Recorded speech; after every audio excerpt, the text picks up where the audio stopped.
ఆ బ్లేడ్ అని చెప్తున్నాడు. ఏదేదో మాట్లాడుతున్నాడు. అసలు తనకి పిచ్చెక్కిందా?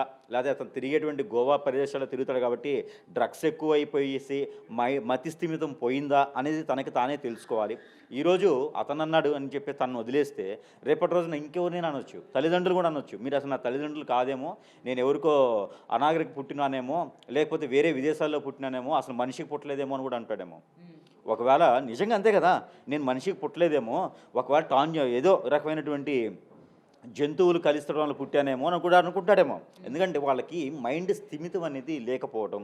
ఎందుకంటే ఈ రోజుల్లో గురువు అనేది భారతదేశానికి చాలా ముఖ్యం.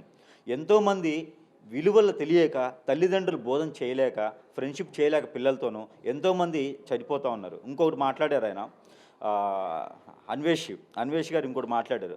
ఆయనకి బుర్ర లేదు. మనకుంది కాబట్టి ఆయన్ని గౌరవిద్దాం. అన్వేష్ గారు ఇంకోటి మాట్లాడారు. అదేంటంటే హిందూ ఆడపిల్లని హింసించినారు అని. హిందూ ఆడపిల్లలే కాదు, అనేక రకాలైనటువంటి సమాజంలో ఎన్నో రకాలైన ఆడపిల్లల్ని హింసిస్తూ ఉన్నారు.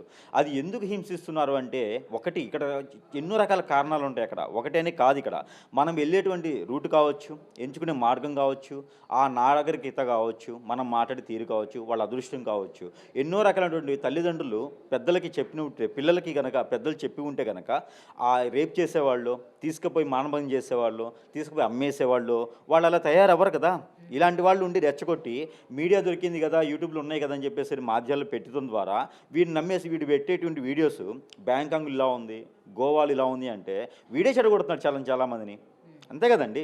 ఇప్పుడున్నటువంటి సమాజానికి ఏం కావాలండి? చెడిపోయే తత్వం ఎక్కువ ఉంటుంది కాబట్టి, వారిని ఎంతవరకైతే మనం చేయాలో, ఎంతవరకైతే మనం ఇది చేయాలో, పిల్లలకి నాగరికత నేర్పేటువంటి వీడియోలు పెడితే చాలామంది ఇది ఉంటది.